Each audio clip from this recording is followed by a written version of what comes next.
सभी लोगों को जय हिंद दोस्तों। ठीक है। अब कल पढ़ा दिए थे हमने संसद की कार्यप्रणालियां, आज पढ़ानी है। और कल क्या पढ़ा दिया था हमने? समितियां। मतलब समितियां दो प्रकार की होती हैं, एक स्थायी और एक अस्थायी। उसके बारे में कल चर्चा की थी। आज हम कर रहे हैं संसद की कार्रवाइयां। यहाँ समझना पहले अच्छे से। संसद की मतलब जो संसद की कार्रवाइयां होती हैं, टाइम निर्धारित होता है 11 AM से, मतलब 11 बजे सुबह से शाम के 6 बजे तक। कितने बजे तक चलता है? शाम के 6 बजे तक। अब शाम के 6 बजे तक पहले जो सबसे पहले होगा, पहले नंबर पे जो संसद संसद 11 बजे मतलब की शुरू होगी। संसद में मतलब 11 बजे शुरू होगी, तो सबसे पहले क्या होता है? प्रश्नकाल। तुमसे पूछेगा कि जब संसद कब से कब तक चलती है? 11 बजे से 6 बजे तक। ठीक है। अब 6 बजे तक है, 6 बजे के सबसे पहले जो शुरुआत होगी, तो किस चीज से शुरुआत होती है? तो प्रश्नकाल से। प्रश्नकाल कब से कब तक चलता है? 11 बजे से 12 बजे तक। फिर दूसरा कौन सा काल होता है? शून्यकाल। ये शून्यकाल है तो कब से कब तक चलता है? 12 से 1 बजे तक। फिर तीसरा कौन सा होता है? लंच काल। मतलब कि लंच काल होता है कि कब से कब तक चलता है? 1 से 2 बजे तक। फिर कौन सा होता है? चर्चा या प्रस्ताव काल, 2 बजे से 6 बजे तक। ठीक है, तो समझ गए। हमने तुम्हें समितियां पढ़ा चुके थे। अब जो समितियां हैं, समितियां बनेगी, फिर इसमें संसद में जो कार्रवाई होगी तो वो बता रहे हैं। तो संसद की कार्रवाई समझ गए कितने स्टेपों में होती है? 4 में। पहले कौन सा? शून्यकाल। हाँ, पहले होता है प्रश्नकाल, दूसरा होता है शून्यकाल, और तीसरा होता है लंच काल, और चौथा होता है चर्चा या प्रस्ताव काल। ठीक है, तो हम पहले समझते हैं किसको? प्रश्नकाल को। किसको समझते हैं? प्रश्नकाल को। अब ये प्रश्नकाल समझा रहे हैं। ठीक है। प्रश्नकाल तुम्हें पता है कब से कब शुरू होता है? 11 बजे से 12 बजे तक। 11 बजे से 12 बजे प्रश्नकाल वो चीज होती है कि मतलब कि जो ये संसद है हमारी, ये क्या है? संसद है। अब संसद में तुमको पता है जिस सांसदों का क्या है घर? जिस संसद है, संसद में यहाँ क्या है? लोकसभा। और ये क्या है? राज्यसभा। ये राज्यसभा है। ठीक है। अब ये प्रश्नकाल में जो एक मंत्री, मतलब एक मंत्री या अन्य सदस्य या सांसद होगा, इससे क्या पूछता है? मंत्री से प्रश्न पूछा जाता है कि मंत्री जी पहले प्रश्न पूछेगा, लेकिन प्रश्न की जानकारी सबसे पहले जो लोकसभा अध्यक्ष है, लोकसभा अध्यक्ष इसकी क्या करेगा? अध्यक्षता। लोकसभा अध्यक्ष है, इसकी क्या करेगा? अध्यक्षता। जिससे प्रश्न पूछना है उसको क्या बोलता है? लोकसभा अध्यक्ष है, उसको खड़ा करेगा कि हाँ श्रीमान जी, शिक्षा विभाग के जो मंत्री हो, या वित्त विभाग के जो मंत्री हो, या रेल विभाग के जो मंत्री है, जिससे जो प्रश्न पूछना है। ठीक है, तो कौन पूछेगा? जो विपक्ष में जो सांसद होगा वो पूछेगा। यहाँ मतलब कि प्रश्न में पहले नंबर पे ये अच्छे से समझना कि जो प्रश्न काल होता है, प्रश्न काल में कितने प्रकार के क्वेश्चन पूछे जाते हैं। शुरुआत से देखो, 4 प्रकार के। पहले नंबर पे होता है तारांकित प्रश्न, दूसरे नंबर पे होता है अतारांकित प्रश्न, और तीसरे नंबर पे अल्प सूचना प्रश्न, और चौथे नंबर पे गैर सरकारी प्रश्न। तुमसे क्वेश्चन पूछेगा कि प्रश्न काल कब तक शुरू रहता है? तो मतलब शुरुआत में सुबह के टाइम पे जैसी संसद शुरू होगी, संसद शब्द शुरू होता है, तो सबसे पहले कौन सा काल आता है? प्रश्नकाल। प्रश्नकाल का समय निर्धारित है कि कितने बजे से? 11 बजे से 12 बजे तक। इसमें प्रश्नकाल में कितने प्रकार के क्वेश्चन पूछे जाएंगे? 4 प्रकार के। कौन कौन? पहले तो तारांकित, एक अतारांकित, ये अल्पसूचक है, और कौन सा है? गैर सरकारी प्रश्न है। तो हमें पहले पढ़ना कौन है? तारांकित प्रश्न। अब प्रश्न काल में जो प्रश्न पूछेगा 10 दिन पहले सूचना दी जाती है जिस मंत्री से प्रश्न पूछना है। किस मंत्री से? जिस मंत्री से प्रश्न पूछेंगे उसको 10 दिन पहले सूचना दी जाएगी। फिर जो मतलब कि जो सचिव विभाग का अधिकारी होगा, उस प्रश्न उत्तर को कौन तैयार करता है? जो सचिव विभाग का अधिकारी होगा। तुमसे क्वेश्चन पूछेगा, प्रश्न काल जैसे अपन को पूछना है, तो कितने दिन पहले सूचना दी जाएगी? 10 दिन पहले। कितने दिन पहले? 10 दिन पहले। अब समझते हैं हम, मतलब जो 10 दिन पहले सूचना दी जाएगी, फिर इसके बाद कौन सा प्रश्न पूछा जाएगा? तारांकित प्रश्न। कौन सा प्रश्न? अब तारांकित प्रश्न है। अब ये भी पूछेगा कि प्रश्न काल में सबसे पहले कौन सा प्रश्न पूछा जाता है? 4 प्रश्नों में तो कौन सा पूछा जाता है? तारांकित प्रश्न। अब तारांकित प्रश्न है, तारांकित प्रश्न एक दिन में कितने पूछे जाते हैं? 20। एक दिन में अधिकतम कितने प्रश्न पूछे जाएंगे? 20 प्रश्न पूछे जाएंगे, ठीक है। लेकिन एक सदस्य कितने से ज्यादा नहीं पूछ सकता है, 5 सवाल से ज्यादा नहीं पूछ सकता। कितने? 5। अब इसके बदले अगर तारांकित प्रश्न में साथ में भी कौन से प्रश्न पूछे जा सकते हैं? तो पूरक प्रश्न। कौन से प्रश्न पूछे जा सकते हैं? पूरक प्रश्न। तो तुमसे पूछेगा तारांकित प्रश्न एक दिन में कितने पूछे जाएंगे? 20। लेकिन एक सदस्य एक दिन में कितने पूछ सकता है? कितने? 5। ठीक है। अब देखो, अब इसमें जो मतलब कि ये तारांकित प्रश्न है, तारांकित प्रश्न ओरल दिए जाते हैं। मतलब कि अब तुमसे पूछेगा तारांकित प्रश्न में जवाब लिखित मिलता है कि मतलब कि जैसे मतलब जो चर्चा होती है चर्चा से मिलता है, या आदमी बाद में मतलब कि समाधान करके भेजता है। तो तुमसे तारांकित प्रश्न है जो मतलब कि मौखिक मिले। तारांकित प्रश्न कैसा होता है? मौखिक। जो मुंह से बोल के दिया जाए प्रश्न उसे क्या बोलते हैं हम? तारांकित। और जो लिखित जवाब दिया जाए उसे क्या बोलेंगे हम? अतारांकित। तो अतारांकित देखो,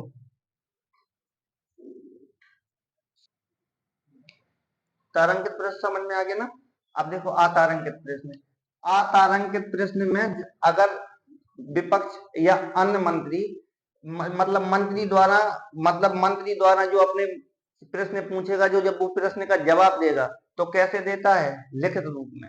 जब लिखित रूप में जवाब देता है तो मंत्री जी से पूछा जाएगा कि मंत्री जी आप ये बताएं कि ये मतलब कि बनारस से दिल्ली का ये रोड है 10 साल पहले पारित हुआ था, जब आपका कार्यकाल था या वर्तमान में कार्यकाल है, ये बन के तैयार कब होगा? तो मंत्री जी कैसे जवाब देगा? लिखित में। लिखित में बताएगा कि अभी बजट कम है, या बजट कम है, या कोई ऐसी मतलब कि अबे हाँ बजट कम हो गया, या हम अभी कार्य कराने में सक्षम नहीं है। तो तुमसे क्वेश्चन पूछेगा कि अतारांकित प्रश्न लिखित जवाब देता है कि मौखिक? तो लिखित।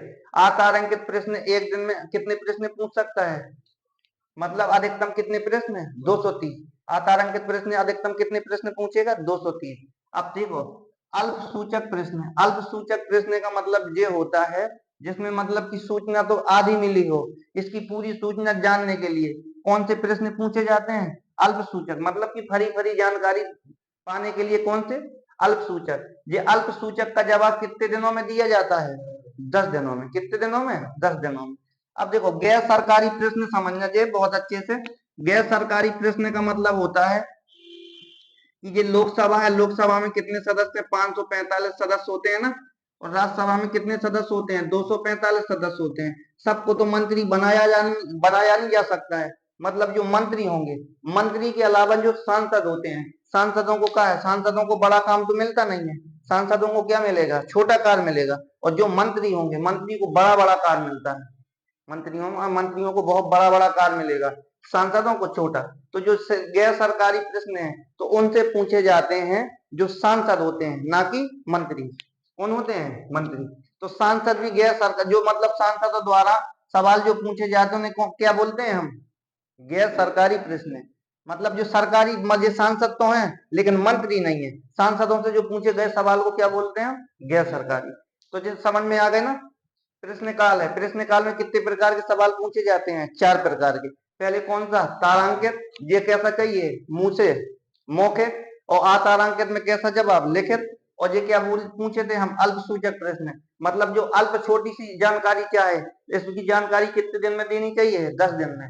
तो ये क्या हो गया? अल्प सूचक प्रश्न। और चौथा है गैर सरकारी प्रश्न, जो मंत्रियों के अलावा जो सांसदों द्वारा दिए गई जानकारी को क्या बोलते हैं हम? हाँ, गैर सरकारी प्रश्न। अब देखेंगे हम कौन सा? शून्यकाल। अब ये शून्यकाल है, पहले तो हम पढ़ चुके, अब दूसरा देखना है आप शून्यकाल। शून्यकाल है, देखो दूसरा सत्र जो चलता है कौन सा होता है? शून्यकाल का। शून्यकाल में सबसे ज्यादा हंगामा किस काल में होता है? शून्यकाल में। जिसमें जिसमें जो सांसद होंगे या मंत्री होंगे, मतलब कि ऐसे ऐसे जवाब, और जवाब क्या है, ठीक है ना, बिना लिखे लिखे जवाब, सीधे सीधे मतलब कि मुंह से बोल के जवाब चाहे, तो वो कौन सा काल होता है? शून्य। सबसे ज्यादा हंगामा उपद्रव कौन से काल में होता है? शून्य काल में। शून्य काल में डेस्क में जाके कोई मंत्री, विपक्ष का नेता विपक्ष का जाके खड़े होके चिल्लाता है, ठीक है। और मतलब कि चिल्लाएगा, और विपक्ष के और न पक्ष के एक दूसरे पे मतलब क्या होंगे? एक दूसरे पे बखेड़ा खड़ा करेंगे, तो वो कौन सा काल होता है? शून्य काल। लेकिन शून्य काल शब्द किस देश की मीडिया ने दिया था? तो किस देश की मीडिया ने दिया था? भारत की मीडिया ने। किसकी मीडिया ने? भारत की मीडिया ने। तो शून्य काल तुम समझ गए शून्य काल होता क्या है? हाँ, तो भारत की मीडिया ने दिया था शून्य काल। कब दिया था? 1962 में। कब दिया था? 1962 में। तो शून्य काल समझ गए। शून्य काल का मतलब कुछ नहीं है। शून्य काल का मतलब है जो ऐसे ही नॉर्मल मतलब प्रश्न पूछे जाए, वो 1 घंटा का टाइम होता है। किसके बाद? प्रश्न काल के बाद शून्य काल होता है। ठीक है, जो आदमी ऐसे जवाब पूछता है तो उसे कौन सा काल कहते हैं? शून्य काल। सबसे ज्यादा ऑब्जर्व हंगामा किस काल में होता है? शून्य काल में। शून्य काल की शुरुआत कब से हुई थी? मीडिया ने कब इसको शून्य काल नाम दिया था? 1962 में। अब तीसरा देखेंगे हम, कौन सा काल? लंच काल। कौन सा काल है? लंच काल। अब लंच काल तुम समझना, ये क्या है? लंच काल है। कौन सा काल है? लंच काल। अब लंच काल ये कौन से नंबर का? तीसरे नंबर का है। देखो ये लंच काल है, ये शून्य काल के बाद लंच काल। अब लंच काल के लिए देखो, जो सांसद होंगे, सांसदों के लिए कैंटीन होती है। कैंटीन में वहां इनके लिए मतलब कि नाम मात्र की राशि लगती है। वहां क्या मिलता है? इनको खाना मिलता है। ये खाना मतलब खाना के टाइम को कौन सा काल बोलते हैं? Lunch time. जिस सांसदों को या मंत्रियों को जो बोलने का मौका नहीं मिला है, जिनको बोलने का, कौन कौन प्रश्न हो गए? या तो कौन सा काल? शून्य काल में तो बताया था हमने। शून्य काल में गैर जानकारी के पूछे गए प्रश्न को क्या कहते हैं? शून्य काल कहते हैं। अब ये क्या है? लंच काल है। लंच काल में जिनको पहले मौका नहीं दिया गया है बोलने का, तो कब मौका दिया जाता है? लंच काल में। कब दिया जाता है मौका? लंच काल में। मतलब पहले हमने जो प्रश्न काल है तब मौका नहीं दिया किसी व्यक्ति को, और शून्य काल है तब मौका नहीं दिया, तो फिर कब मौका दे देते हैं? लंच काल में। लंच काल में मौका देते हैं कि भाई साहब अब आप आके अपनी बात रख सकते हो या प्रश्न पूछ सकते हो। तो लंच काल समझ गए। लंच काल कब से कब तक चलता है? 1 बजे से 2 बजे। अब देखो ये मेन कौन सा काल पढ़ रहे हैं हम? अब पढ़ेंगे हम चर्चा या प्रस्ताव काल। चर्चा या प्रस्ताव। हाँ, अब देखो 3 प्रश्न में जानकारी हो चुकी है। अब चौथा कौन सा है? चर्चा या प्रस्ताव काल। ये कब से कब तक चलता है? 2 बजे से 6 बजे तक। अब 2 बजे से 6 बजे तक चलता है। इसमें अन्य प्रकार के प्रश्न पूछे जा सकते हैं। ठीक है, कम से कम 10 प्रकार के। अब पहले प्रकार का देखना, पहले प्रकार का जो चर्चा प्रस्ताव होता है, पहले प्रकार में जो कौन सा प्रश्न होता है? विशेष अधिकार प्रस्ताव। कौन सा? विशेष अधिकार प्रस्ताव। इसके बारे में पहले समझो तुम। विशेष अधिकार प्रस्ताव वो प्रस्ताव होता है जिसकी सूचना किसको दी जाती है? जब विशेष अधिकार प्रस्ताव प्रश्न पूछना है तो इसकी सूचना देंगे हम लोकसभा अध्यक्ष को। लोकसभा अध्यक्ष को सारी जानकारी देंगे कि इस पे हम जानकारी चाहते हैं। जिसमें अधूरी जानकारी दी गई हो, या किसी, जैसे मंत्री है, किसी मंत्री से पूछा गया कि मंत्री जी आप ये बताएं, यहाँ पर जो सड़क बनवा रहे थे आप, अब सड़क आपने बंद क्यों कर दी है? तो मंत्री जी आधी जानकारी दे दे, या प्रश्न काल में दे, या प्रश्न काल में या शून्य काल में आधी जानकारी दे, और आधी जानकारी अंदर घोट जाए। फिर उसको स्पष्टीकरण करने के लिए फिर कौन सा प्रश्न पूछा जाता है? विशेष अधिकार प्रस्ताव। ये विशेष अधिकार प्रस्ताव पूछा जाएगा कि मंत्री जी आप ये बताएं कि जब तो आप आधी जानकारी दी थी, हाँ पुल बना था लेकिन बाद में बचत करके चला जाए, तो पूरा तो बताओ, टूट गया है तो कैसे टूटा है? इसकी पूरी स्पष्ट जानकारी मतलब मांगने के लिए कौन सा प्रश्न पूछा जाता है? विशेष अधिकार प्रस्ताव। विशेष अधिकार प्रस्ताव कब मतलब कि कब पूछेंगे? जब चर्चा चलती है, जब 2 बजे से 6 बजे में। तो ये किसकी सहमति से? लोकसभा अध्यक्ष की सहमति से। लोकसभा अध्यक्ष को पहले जानकारी देंगे कि हमको कौन सा प्रश्न पूछना है? विशेष अधिकार प्रस्ताव। तो विशेष अधिकार प्रस्ताव समझ गए? समझ गए ना? सीधे सीधे भाषा में है, जब किसी चीज की जानकारी हमें पूर्ण रूप से नहीं मिले, तो हम अगर उसकी जानकारी हमको पुनः जानकारी चाहिए, तो उसके लिए कौन सा प्रश्न पूछा जाएगा? विशेष अधिकार प्रस्ताव। अब दूसरा देखो, अब दूसरा बता रहे हैं। अब ये दूसरा कौन सा है? ध्यान आकर्षक प्रस्ताव।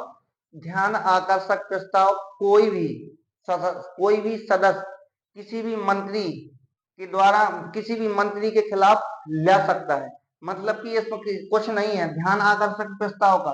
मंत्री जी को सचेत किया जाता है किसी भी सदस्य द्वारा कि आपका श्रीमान जी ध्यान कहाँ पर है, आप ध्यान कहाँ पर जिसमें काम कर रहे हैं आप ध्यान वहां पर दे नहीं रहे हैं। मतलब कोई भी चीज है, जैसे कोई गांव है, गांव बसाने का तुमने जुम्मा लिया है, 1 महीना तो काम करवाए हैं, इसके बाद 4 महीना रोक दिए हैं, तो सांसद के जो सदस्य होते हैं वो पूछते हैं कि श्रीमान जी आप व्यस्त कहाँ पर हैं, आप यहाँ पर कोई कार्य का ध्यान नहीं दे रहे हैं, तो उसके खिलाफ कल आएंगे हम। ध्यान आकर्षक प्रस्ताव, तो ध्यान आकर्षक प्रस्ताव समझ गए ना। ध्यान आकर्षक प्रस्ताव किसी भी मंत्री को अगर उस पर ध्यान नहीं दे रहा है तो उसके खिलाफ हम क्या ले आते हैं, ध्यान आकर्षक प्रस्ताव। तो अब तीसरे नंबर पे देखना, अब ये कार्य स्थगन प्रस्ताव है, कौन सा है, कार्य स्थगन प्रस्ताव। कार्य स्थगन प्रस्ताव, ठीक है, कितने सदस्य ला सकते हैं, 50 सदस्य, ठीक है। इसमें चर्चा कितने घंटे चलती है, 2.5 घंटे। कितने घंटे चलती है, 2.5 घंटे।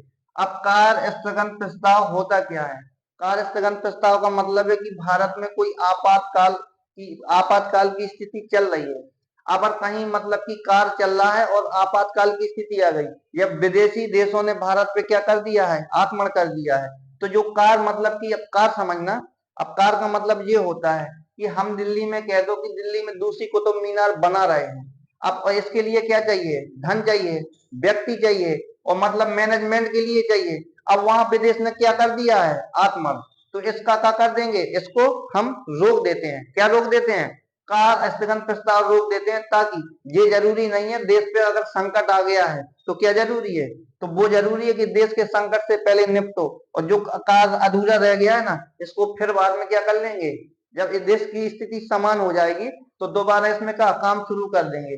तो ये कार्य स्थगन प्रस्ताव समझ गए, कितने व्यक्तियों द्वारा लाया जाता है, 50 व्यक्ति। इसमें कितने घंटा चर्चा चलती है, 2.5 घंटा चर्चा चलती है। कार्य स्थगन प्रस्ताव कब लाया जाता है, जब आपातकाल की स्थिति हो, या देश में मतलब कि बहुत बड़ी, जैसे कोरोना की बीमारी आ गई थी, कौन सी आ गई थी बीमारी, कोरोना की, तो तब जो कोई बड़े बड़े जो कार थे वो कार क्या कर दिए गए थे, रोक दिए गए थे। या विदेश विदेश का कोई भी देश है भारत में क्या कर दे, आक्रमण, ठीक है। तो समझ गए ना कि कार स्थगन प्रस्ताव। अब चौथा वाला देखो,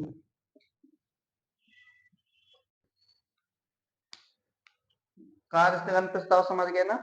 अब कौन सा है, अल्पकालीन चर्चा, ये मतलब कार्य स्थगन प्रस्ताव के ही समान होता है, ठीक है। अच्छे से समझना बाबू, ये कैसा होता है, कार्य स्थगन प्रस्ताव के समान होता है। जैसे कार्य स्थगन प्रस्ताव बताए थे हम कि कोई विदेशी मतलब कि या आक्रमण कर दे, या ये चीजें सारी हो तो क्या होता है, कौन सा प्रस्ताव लाना पड़ता, कार्य स्थगन प्रस्ताव। जैसे ये है अल्पकालिक चर्चा, अल्पकालिक चर्चा कितने घंटे की होती है, 2 घंटे की। कितने घंटे की होगी, 2 घंटे की। ये चर्चा कब होगी, जो सार्वजनिक महत्व की का होंगी, बातें होगी सबके लिए, मतलब देश हित के लिए। जब देश हित के लिए बातें होंगी तो कौन सा हम प्रस्ताव लाएंगे संसद में, अल्पकालिक। अल्पकालिक चर्चा होगी, क्या होगी, अल्पकालिक चर्चा।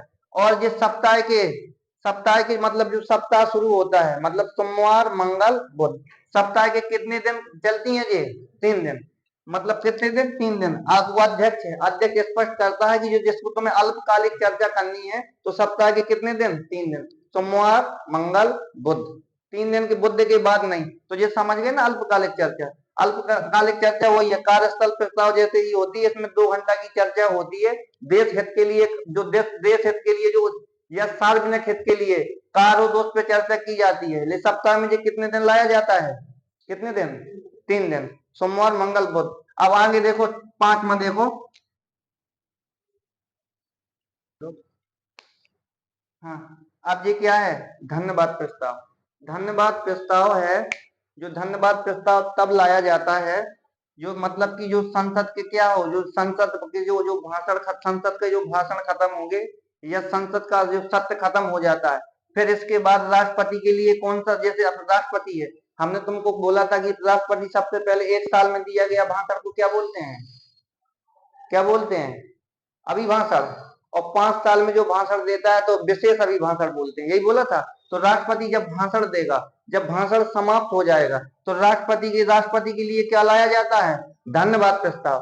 क्या लाया जाता है, धन्यवाद। जो राष्ट्रपति जैसे भाषण ही देता, मेरी सरकार इतनी उपलब्धि पे पहुंच गई है, मेरी सरकार जीडीपी 5 गुना से जाके 8 गुना बढ़ गई है, ये सारी चीजें बताता ना हर बात में मेरी सरकार, मतलब कि विदेश नीति में अच्छी हो गई है, ये चीज तो सही बता रहा है वो। ठीक है, तो उसके खिलाफ क्या लिया था? अब राष्ट्रपति का भाषण हो गया, राष्ट्रपति के भाषण में राष्ट्रपति के लिए क्या लाएंगे हम?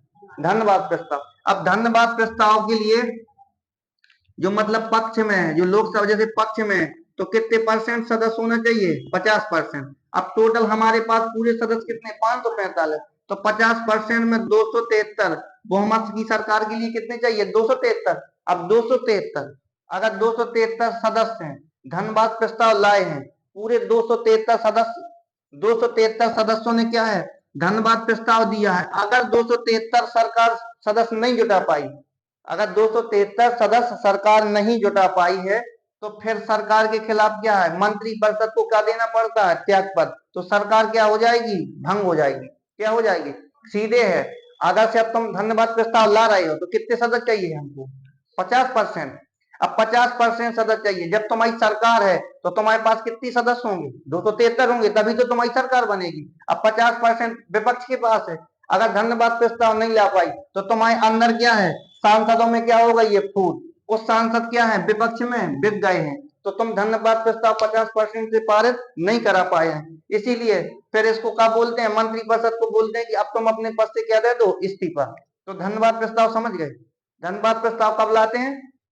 राष्ट्रपति जब भाषण देता है, भाषण के बाद जो लाया गया प्रस्ताव को क्या बोलते हैं? धन्यवाद प्रस्ताव। कितने कितने सदस्य चाहिए? 50%। ठीक है, अगर 50% सदस्य अगर नहीं जुटा पाए पक्ष के, तो मतलब कि कौन सा प्रस्ताव? मंत्रिपरिषद को क्या देना पड़ता है? त्यागपत्र। ठीक है, अब अगला देखो।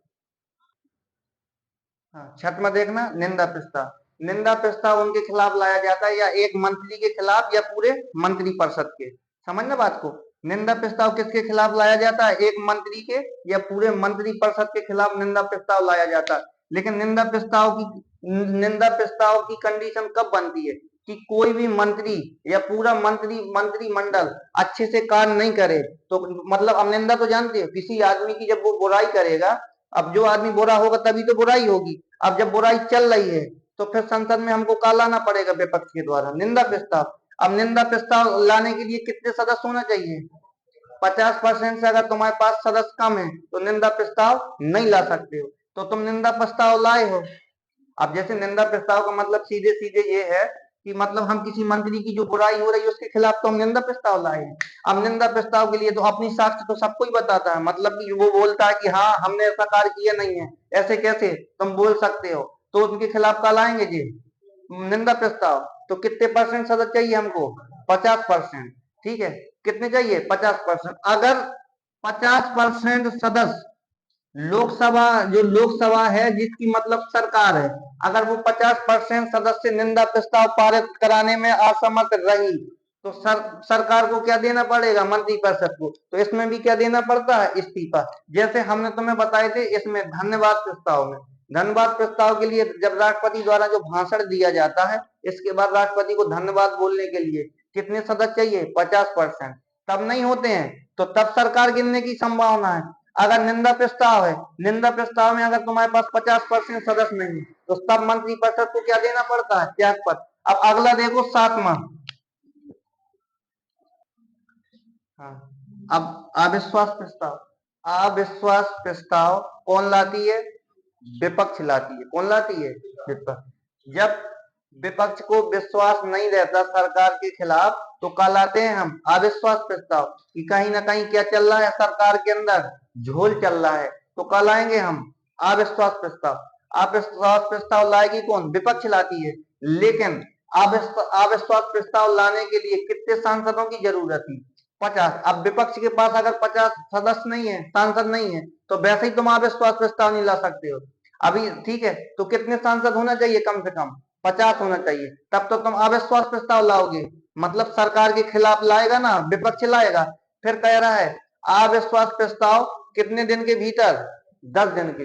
लेकिन इसकी जानकारी किसे देना चाहिए? लोकसभा के अध्यक्ष को। किसे देना चाहिए? लोकसभा के अध्यक्ष को। लेकिन इसमें जो अविश्वास प्रस्ताव पारित होगा तो कितने परसेंट मतों से? 50%। अगर विपक्ष के पास, अब ये विपक्ष लाएगी, अगर पक्ष के पास 50% सांसद हैं, तो वो पक्ष क्या करेगी? 50% सांसदों से, ये पक्ष है, पक्ष में मगर अगर 273 सदस्य हैं तो वह अविश्वास प्रस्ताव से क्या है, अविश्वास प्रस्ताव पारित करा ले जाएगी। अगर 273 सदस्य हमारे पास 50% सदस्य हैं तो अविश्वास प्रस्ताव क्या हो जाएगा, पारित। तो मतलब कि सरकार बच जाएगी। और अगर पक्ष 50% सदस्यों द्वारा पारित नहीं कर पाई तो सरकार को क्या देना पड़ेगा, त्याग पत्र देना पड़ेगा। ठीक है, तो अविश्वास प्रस्ताव है। लेकिन अब तुमसे पूछेगा अभी तक अविश्वास प्रस्ताव कितनी बार आया है, तो कितनी बार लाए हैं सदन में, 27 बार। कितनी बार, 27 बार। 27 बार। 1963 में सबसे पहले जो जेपी कृपलानी थे किसके खिलाफ लेके आए थे, पंडित जवाहरलाल नेहरू के खिलाफ। किसके खिलाफ, पंडित जवाहरलाल नेहरू के खिलाफ। लेकिन सबसे बार अविश्वास प्रस्ताव किसके किसके समय पे आया है, तो इंदिरा गांधी। सबसे अधिक बार अविश्वास प्रस्ताव पारित किस प्रधानमंत्री के खिलाफ किया गया है, तो इंदिरा गांधी की। कितने बार, 15 बार। कितने बार किया गया है, 15 बार। ठीक है, कितने बार, 15 बार। तो समझ गए ना बात को। अविश्वास प्रस्ताव लाएगा कौन, बोलो जल्दी, कौन लाएगा, विपक्ष। किसके खिलाफ, पक्ष के खिलाफ, पक्ष के खिलाफ। लेकिन अविश्वास प्रस्ताव के लिए शुरुआत में कितने सांसद चाहिए, 50। अगर की पक्ष है, अगर 50% सांसदों से पारित करा ले जाएगी तो अविश्वास प्रस्ताव क्या होगा, हट जाएगा। अगर नहीं करा पाई तो अविश्वास प्रस्ताव पारित हो जाएगा। फिर संसद जो पक्ष होगा उसको सरकार अपनी क्या करनी पड़ेगी, गिरानी पड़ेगी। तो आगे देखो अब 8वां। अब देखो अविश्वास प्रस्ताव पढ़ चुके हो। अब देखना ये विश्वास प्रस्ताव है। ये विश्वास प्रस्ताव किसके द्वारा लाया जाता है, जो सत्ता पक्ष होता है। जैसे मतलब अभी वर्तमान में सरकार किसकी है, मतलब कि मोदी जी की, भाजपा की सरकार है, तो वो सत्ता पक्ष हो गया। विपक्ष में कौन है, कांग्रेस, तो वो विपक्ष हो गया। तो जो प्रस्ताव मतलब जो विश्वास प्रस्ताव है किसके द्वारा लाएगा, किसके द्वारा लाया जाएगा, सत्ता पक्ष द्वारा। सत्ता पक्ष द्वारा। जैसे कि आप लोग तैयारी कर रहे हो तो आपको क्या है, विश्वास है कि मेरी इस बार क्या हो जाएगी, नौकरी लग जाएगी। अगर नौकरी लग गई तो घर वालों को कहा तुमने जो विश्वास प्रस्ताव लाए हो तो घर वाले तुम्हारी बात पर सहमत हो जाएंगे। तुम्हारी जितनी मतलब की जो वैल्यूएशन है और जितनी आगे की तरक्की है उसमें खुश होगे, तुम्हें मतलब कि और बड़ा मुकाम देंगे कि बस शाबाश मेरे शेर, ये चीजें बोलेंगे। अगर बेटा नहीं लगी, अगर तुम्हारी जॉब नहीं भाई, तो फिर क्या होगा, क्या होगा फिर तुमसे कहा है बढ़िया से 4 भैंस लवाएंगे और बोलेंगे हाँ भाई साहब अब यही दूध बेचना और जाओ चराने। तो समझ में आ गया कि विश्वास प्रस्ताव कौन लाता है, सत्ता पक्ष। कौन लाता है, सत्ता पक्ष।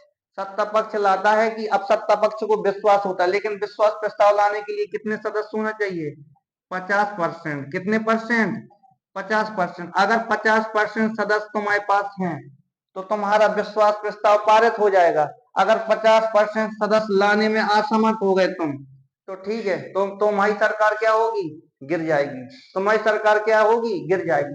अभी तक कितने बार हुआ है, 4 बार। सबसे पहले विश्वास प्रस्ताव कौन लाए थे, चौधरी चरण सिंह, कि हम अपनी सरकार को क्या करेंगे, बचा ले जाएंगे। लेकिन ये 50% सदस्य नहीं जुटा पाए तो इसकी सरकार क्या हो गई थी, गिर गई थी। फिर दूसरी बार कौन, बीबी गिरी। कौन है, बीबी गिरी। इनकी भी सरकार गिर गई थी। तीसरी बार चंद्रशेखर। अटल बिहारी वाजपेयी। पूछते हैं तुमसे सबसे कम कार्यकाल किस प्रधानमंत्री का है, अटल बिहारी वाजपेयी का। ये क्या लेके आ गए थे संसद में, विश्वास प्रस्ताव। लेकिन विश्वास प्रस्ताव में इनने कितने मत नहीं जुटा पाए थे, 50% मत नहीं जुटा पाए थे। तो इनको भी क्या पद से क्या देना पड़ा था, इस्तीफा। तो तुम विश्वास प्रस्ताव समझ गए। अब देखो निंदा प्रस्ताव, 9 नंबर पे देखो तुम निंदा प्रस्ताव। हाँ, कटौती प्रस्ताव देखना। कटौती प्रस्ताव जब लाते हैं जब दोनों मतलब कि पक्ष विपक्ष में बहुत ज्यादा हंगामा खड़ा हो जाए, एक दूसरे की बात पे सहमत ना हो जाए। ठीक है, बहुत ही ज्यादा हंगामा खड़ा हो जाए तो तब कौन सा प्रस्ताव लाएंगे, कटौती प्रस्ताव। कटौती प्रस्ताव में जो देखेंगे ये प्रकार, पहले प्रकार का होता है साधारण कटौती। साधारण कटौती में होता है कि जब न कोई पक्ष विपक्ष सहमत न हो तो इसमें जब मतदान कराए जाए, क्या कराते हैं हम, कटौती। साधारण प्रस्ताव में क्या, मतदान कराते हैं तो उनको क्या बोलते हैं हम, साधारण कटौती। जब दोनों पक्ष से मतदान कराने लग जाए तो कौन सी कटौती है, साधारण कटौती। अब दूसरा घटक कह रहा घटकों में कटौती। एक विशेष घटक पे या एक विशेष प्रावधान पे चर्चा की जाए उसको क्या कहते हैं, घटकों में कटौती, मतलब सारी सारी चीजें छोड़कर एक विशेष बिंदु जो मतलब राष्ट्र महत्व के लिए है उस पर चर्चा की जाती है, तो उसको क्या बोलते हैं? घटकों में कटौती बोलते हैं। अब तीसरे में कंगारू कटौती, हर बिंदु को छोड़कर कुछ बिंदुओं पर, जो मतलब मेन बिंदु है, हर बिंदुओं को छोड़कर कुछ बिंदुओं पर ध्यान दिया जाए, ठीक है, या ध्यान या महत्व दिया जाए, उसको क्या बोलते हैं हम? कंगारू कटौती। तो तुमको हम कंगारू कटौती हो गई है। सारी ये चर्चा हैं, ये सारी चर्चा किस अनुच्छेद के? अब यहाँ देखो, ये हमने जो विश्वास प्रस्ताव, जो चर्चा प्रस्ताव काल है 2 बजे से 6 बजे तक होता है, ये पूरे समझा चुके हैं। पहले कौन सा था? विशेष अधिकार प्रस्ताव में विशेष अधिकार प्रस्ताव समझा चुके हैं विशेष। और दूसरा कौन था? ध्यान आकर्षण प्रस्ताव। तीसरे में कार्य स्थगन प्रस्ताव। चौथे में अल्पकालीन प्रस्ताव। और पांचवा धन्यवाद प्रस्ताव। छठवां निंदा प्रस्ताव। और सातवां अविश्वास प्रस्ताव। और सारी चीजें की चर्चा कल हमने तुम्हें समितियां पढ़ाई थी, अनुच्छेद किसमें है? 118 में। इस बात की चर्चा संसद की कार्रवाई में भी किस अनुच्छेद में है? तो अनुच्छेद तुम बताओगे कितने में? 118 में। तो अनुच्छेद 118 मतलब कि फाइनली क्या हो गया है? पूर्ण रूप से अपन ने पढ़ चुके हैं। हमने कल पढ़ाई थी समितियां, और आज संसद की क्या बता दी है? कार्रवाइयां। इसमें कितने सत्र होते हैं ये भी तुम्हें पता है? 4 सत्र होते हैं। पहले नंबर पर शून्य कौन सा होता है? प्रश्नकाल, फिर शून्यकाल, फिर लंचकाल, और फिर बाद में चर्चा प्रस्ताव। कोई दिक्कत है? अब कल जो पढ़ाएंगे हम अनुच्छेद 119, कौन पढ़ाएंगे? 119। हाँ, तो सभी लोगों को धन्यवाद।